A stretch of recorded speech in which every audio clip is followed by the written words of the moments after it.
vamos a estudiar algo que así alguien no se quiera considerar líder, pero es necesario en medio de la iglesia, y es cómo nos sentimos con respecto a nuestros hermanos.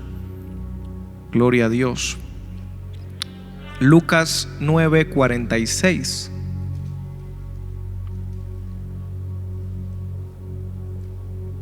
Entonces entraron en discusión sobre quién de ellos sería el mayor. Y Jesús, percibiendo los pensamientos de sus corazones, tomó a un niño y lo puso junto a sí, y les dijo: cualquiera que reciba a este niño en mi nombre, a mí me recibe. Cualquiera que me recibe a mí, recibe al que me envió. Porque el que es más pequeño entre todos vosotros, ese es el más grande. ¿Cierto? Por eso es que todos nosotros queremos ser como niños, sencillos, porque esto tiene algo que ver directamente con recibir. Mire cómo dice: cualquiera que reciba a este niño en mi nombre, a mí me recibe. Y cualquiera que me recibe a mí, recibe al que me envió. ¿Quién envió al Señor Jesucristo? ¿Quién? El Padre envió al Señor Jesucristo.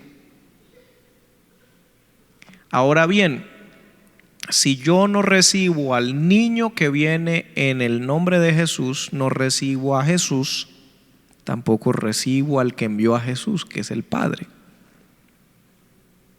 La pregunta es: ¿usted recibiría a ese niño?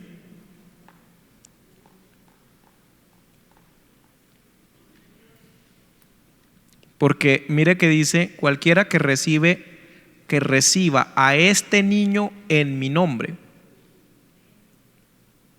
O sea que Dios puede mandar a un niño en el nombre de Jesús. Y si usted recibe al niño, recibe a Jesús y recibe al Padre. Tan sencillo como que Dios puede hacer un milagro usando a un niño. ¿Sí? Usted puede estar esperando que el milagro o que la respuesta va a venir a través de el evangelista fulano de tal, y Dios podría mandarle la respuesta a través de un niño. Es más, podría decirle que muchas cosas las hemos recibido a través de personas que podríamos llamar niños. Sí, o sea, gente que nosotros consideramos pequeñas, pero como eran ellos los que nos trajeron la respuesta, no la recibimos. Y ni nos dimos cuenta que ahí estaba el milagro. ¿A cuántos quizás les ha pasado que alguien viene y les da un consejo y la persona dice: no, pues es que me lo dijo fue fulano de tal? Entonces van y piden cita, y hasta que logran hablar con el pastor, y el pastor les vuelve y les dice lo mismo que le había dicho esa persona, que era pequeña. Y digo pequeña entre comillas, ¿no? Yo recuerdo tanto, hace años estábamos en una vigilia de jóvenes aquí en la Casa Vieja, y yo necesitaba que Dios me dijera algo, así fuera una palabrita, una idea. Y recuerdo que predicó en esas vigilias, pues se le daba la oportunidad a diferentes muchachos, y había un muchacho jovencito, nuevo en la iglesia, que había venido del mundo, de una vida así como de no muy buena. Ya se había convertido al Señor, le habían dado la oportunidad que esa noche compartiera, y él no era de fácil palabra, o sea, era enredadito para hablar, no solo predicando, sino Normalmente cuando hablaba le tocaba dar muchas vueltas hasta que uno le entendía lo que quería decir. Y me acuerdo que pasó y dio una predicación enredada, o sea, todo el mundo quedó gringo, pero Dios me habló.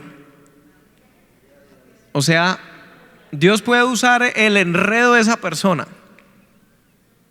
La persona puede estar súper nerviosa, no hallar ni por dónde, pero Dios a mí me habló a través de el pasaje que Él escogió y las frases que Él dijo, aunque empezó por un lado y terminó por el otro, pero a mí Dios me habló. Entonces alguien podría decir, es que hoy va a predicar fulano de tal, entonces uno de una vez se cierra. ¿Cuánto les ha pasado que uno antes de que empiece ya se cierra? Yo recuerdo que había un pastor que ya partió a la presencia del Señor, que físicamente no era muy agraciado, y cuando la gente no lo distinguía, no lo conocía, y lo invitaban a predicar a una iglesia y él llegaba y pasaba, había gente que decía, porque se ponían a mirar su aspecto físico, cómo tenía los dientes, cómo hablaba, cómo se paraba. Y casi a toda la gente que yo distinguí que no lo conocían, cuando pasaba a predicar, hacían eso, y cuando iba de la mitad para allá ya iban llorando y al final estaban en el altar llorando. Entonces a uno le da risa porque a veces uno se cierra y no se da cuenta que Dios le quiere hablar aún a través de un niño. Eso es lo primero que yo veo aquí, que el Señor está hablando con ellos. Incluso hay un título ahí en San Lucas capítulo 9 versículo 46 que dice: ¿quién es el mayor?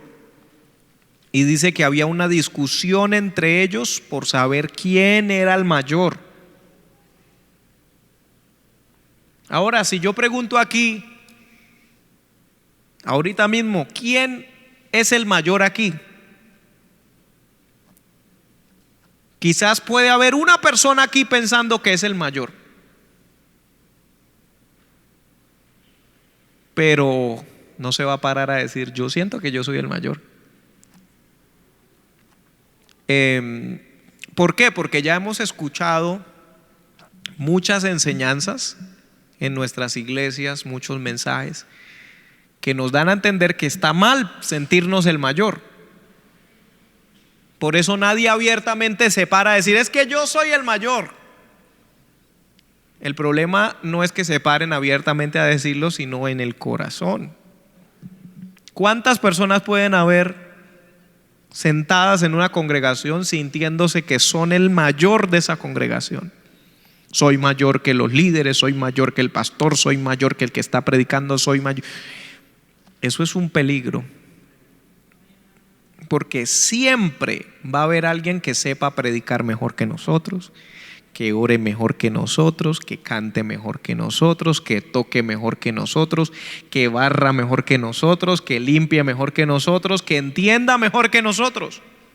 O sea, siempre que usted y yo sintamos que hacemos algo bien, acordémonos que hay alguien que lo hace mejor en algún lugar.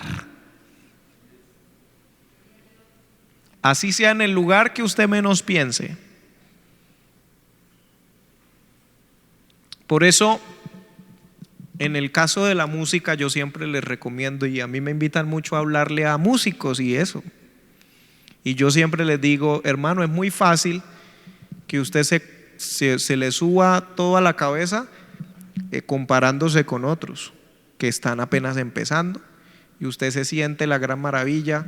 No, es que yo toco mejor que todos.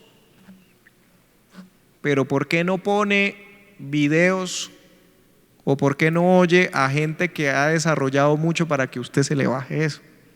Porque es muy fácil yo inflarme usando a los que casi no saben. Sí, eso es como el que es valiente peleando con el grandulón que es valiente peleando con alguien chiquitico. Muy valiente, o el que es valiente porque tiene un arma. Entonces nosotros muchas veces no nos damos cuenta por qué es que se nos está subiendo el ego a la cabeza, o por qué nos estamos sintiendo el mayor, y es porque estamos haciendo eso del grandulón contra los chiquiticos. ¿Sí? Entonces alguien está empezando en el evangelio y nosotros venimos y le damos cátedra y lo por debajeamos. Y se nos olvida que nosotros también, alguien nos tuvo que enseñar, que nos tuvieron que corregir. Se nos olvida, inclusive hay gente que vino del mundo de las drogas, del vicio, del trago, y se le olvida que tuvieron paciencia con usted. ¿Sí? Y ahora cuando otra persona falla y lo que sea, le caen con toda, como si ellos hubieran sido,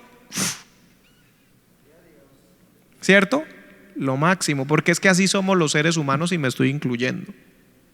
A nosotros se nos olvida cómo tuvieron paciencia con nosotros, cómo alguien nos tuvo que ayudar, y ahora pensamos que desde el principio fuimos lo máximo. Pero no, así no es. Y por eso es que estos discutían aquí quién de ellos sería el mayor. Pero Jesús, percibiendo los pensamientos de sus corazones, o sea que ellos no le estaban diciendo a Jesús, estaban discutiendo entre ellos, pero que Jesús no lo escuchara. Porque cuando dice percibir, no dice oír, dice percibir los pensamientos de los corazones de ellos. Ahí el Señor tomó al niño y lo puso junto a él y les dio esta tremenda enseñanza.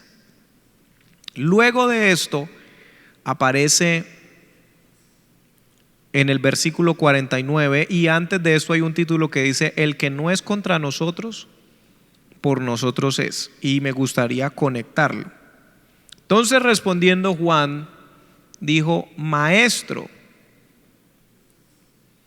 hemos visto a uno que echaba fuera demonios en tu nombre y se lo prohibimos porque no sigue con nosotros. Jesús le dijo: no se lo prohibáis, porque el que no es contra nosotros, por nosotros es. ¿Por qué Juan sintió que él tenía toda la autoridad para prohibirle al otro echar fuera demonios en el nombre de Jesús? Si lo conectamos con la enseñanza anterior, quiere decir que él se sentía ¿qué? ¿De qué estaban hablando antes? ¿De quién era el mayor? Y ahora él encuentra a alguien echando fuera demonios en el nombre de Jesús, pero que no sigue con ellos, y él le dice: maestro, yo se lo prohibí. No sé si estaba esperando que el Señor lo felicitara. ¡Bravo! Porque de no haber sido, él pensó que estaba haciendo bien. Si no, no le habría dicho al Señor Jesús.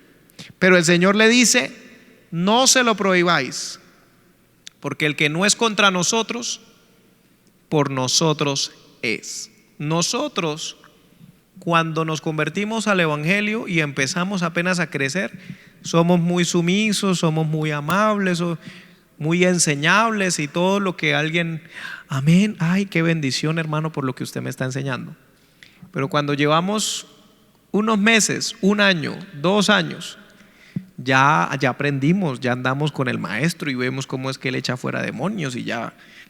Entonces, cuando vemos otra persona que no es exactamente como yo soy, ya me siento con el derecho y con la autoridad y con la grandeza de prohibirle hacer algo en el nombre de Jesús.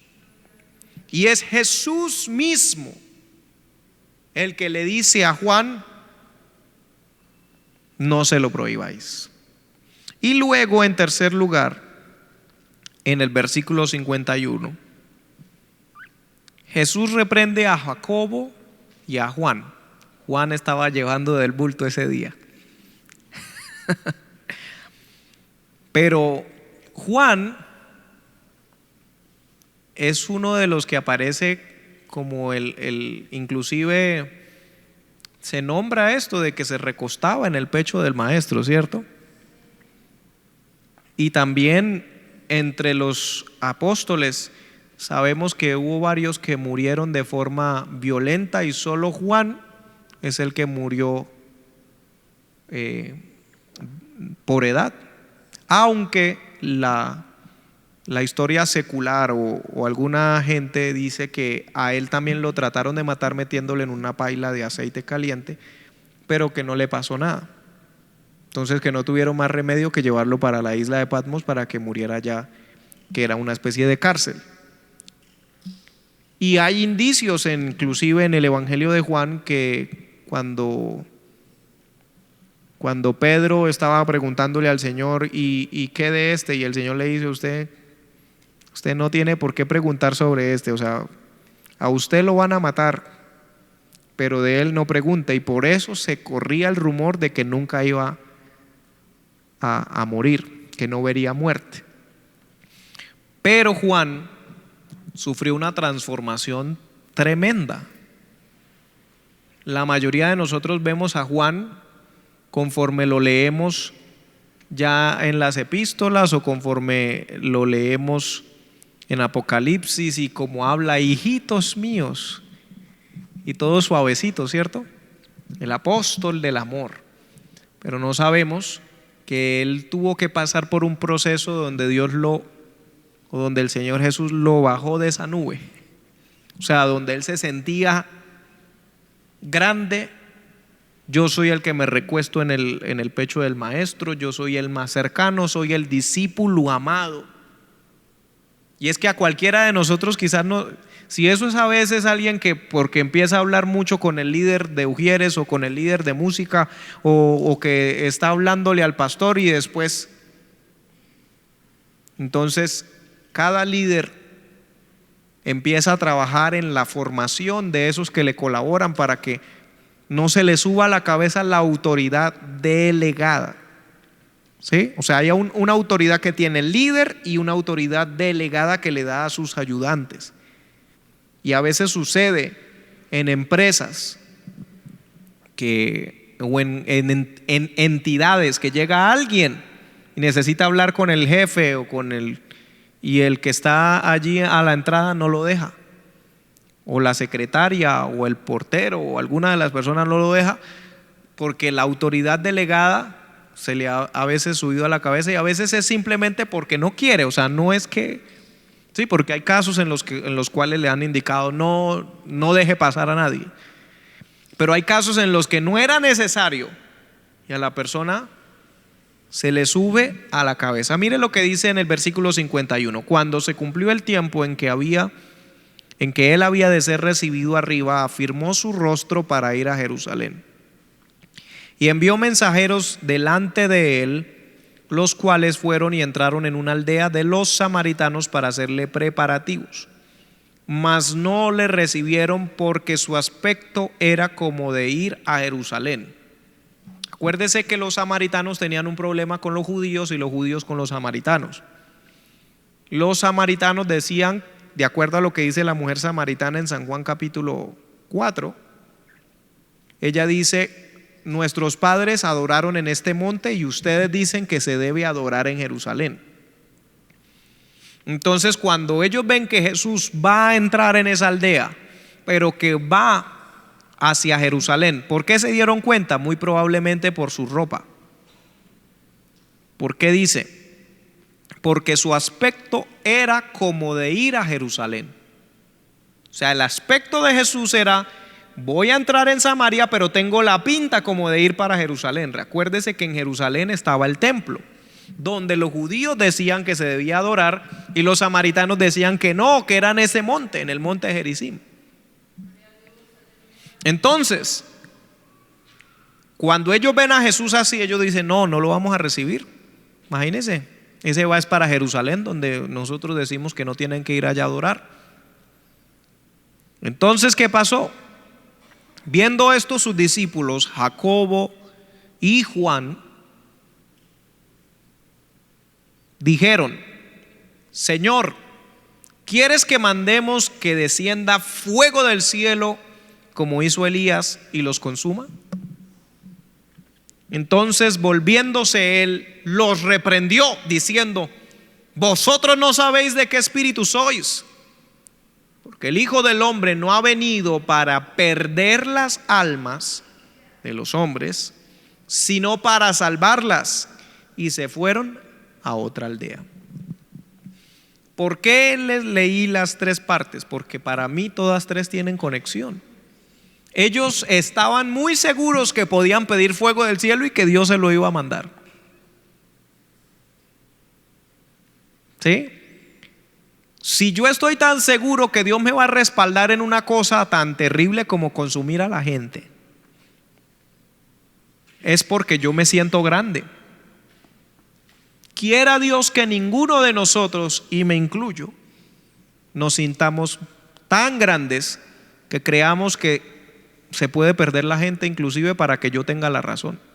Porque mire que Jesús le dice: yo no he venido para perder las almas de los hombres. ¿Cuántos de nosotros, por mostrar que nuestro punto doctrinal es el correcto y que nosotros somos los que tenemos la razón y que esto es así, no hacemos que la gente se descarríe?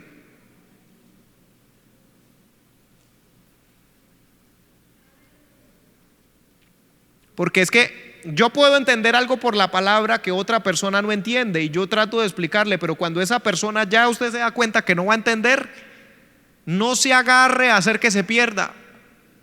Usted se pone a pelear con esa persona al punto que después no quiere ni volver a la iglesia. O se lleva una mala imagen de lo que es el evangelio porque usted se pone a pelear con él como si fuéramos cualquiera de afuera de la calle, del mundo. Entonces ellos dicen: pues para peleas me quedo en el mundo. ¿Cuántos alaban a Dios? El Hijo del Hombre no ha venido para perder las almas. Cuando usted se dé cuenta que llega a un punto, ahí déjelo, oramos por esa persona y Dios irá haciendo lo que Él va a hacer. Pero que no sea usted, y mire que Él le dice: ustedes no saben de qué espíritu es, ustedes no saben de qué espíritu son. Y a veces nosotros somos así, nos llenamos de una ira terrible supuestamente defendiendo a Dios y defendiendo su palabra y defendiendo su doctrina, al punto que queremos pedir que descienda fuego del cielo y consuma a ese impío hereje. Y ahí es el Señor el que nos dice, no a ellos sino a nosotros: ustedes no saben de qué espíritu son, porque yo no vine a perder las almas ni a mandarlas al infierno. Yo vine para salvarlas. Y si es necesario que nos vayamos a otra aldea, mire el Señor, la humildad del Señor. El Señor sí podía hacer que bajara fuego del cielo o pedir un ángel que cortara cabezas ahí. Pero el Señor dijo: es mejor que nos vayamos a otra aldea. ¿Cómo es que se dice? Pase el agravio. ¿Cómo es que dicen por ahí?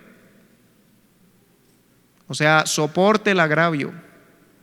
A veces nosotros, aunque tengamos la razón, porque ¿quiénes tenían la razón? Debería el Señor entrar en la aldea si Él necesitaba entrar por ahí. Pero nosotros a veces debemos aprender a bajar la cabeza. ¿Para qué? Para salvar las almas y no para perderlas. Y vamos rápidamente, porque no me quedan minutos, a Romanos.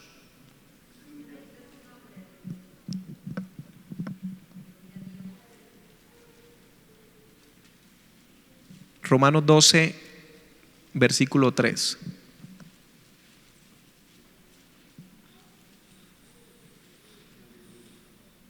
Y como les dije, esto no es una predicación, sino una reflexión de lo que estamos leyendo en la palabra.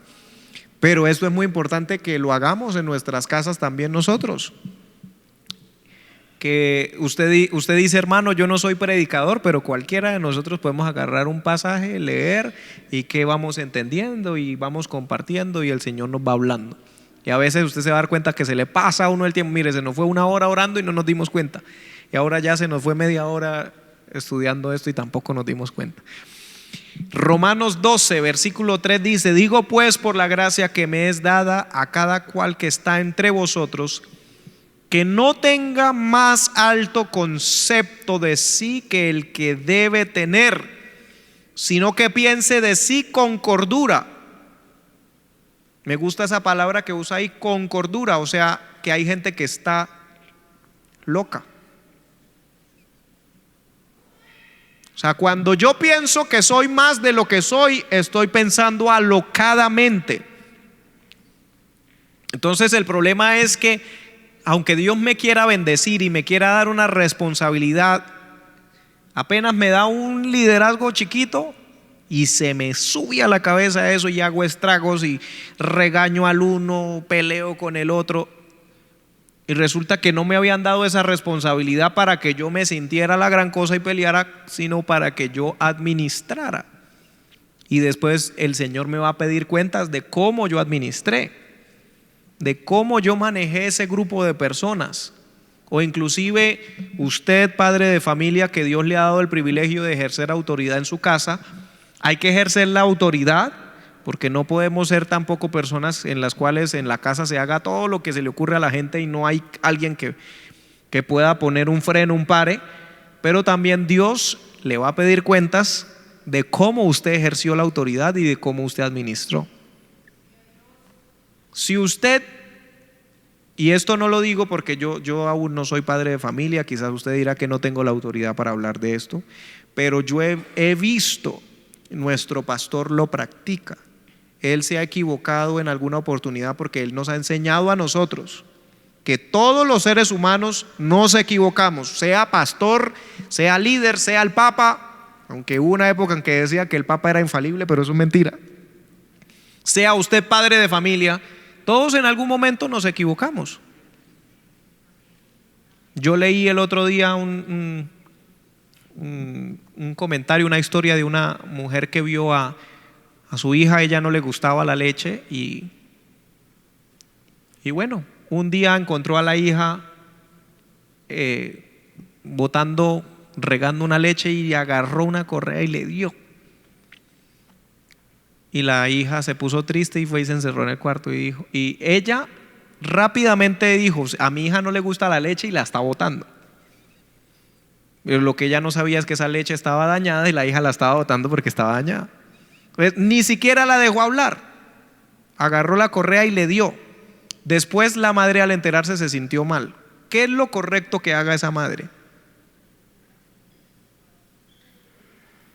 A nosotros quizás en estas culturas, sobre todo de ciertos años para atrás, nos criaron y nos enseñaron que el padre de familia nunca se equivocaba aunque estuviera equivocado, ¿sí? Y que si se equivocaba ya chito y no dijera nada.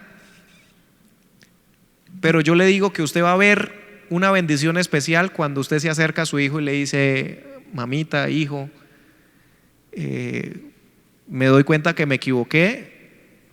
¿Por qué? Porque así mismo también él va a decir, o ella va a decir: cuando yo me equivoque también voy a acercarme a mi papá y le voy a decir: perdóneme, me equivoqué. Porque si él lo hace, ¿por qué no lo voy a hacer yo? Pero estamos criando o formando generaciones que no piden perdón o que nunca se sienten, aunque se sientan mal, no lo quieren mostrar porque a ellos tampoco les mostraron eso. Entonces eso es una enseñanza tremenda y difícil. No digo que no sea difícil, es difícil después de ya tener toda esa crianza y esa formación, uno llegar a cambiar todo.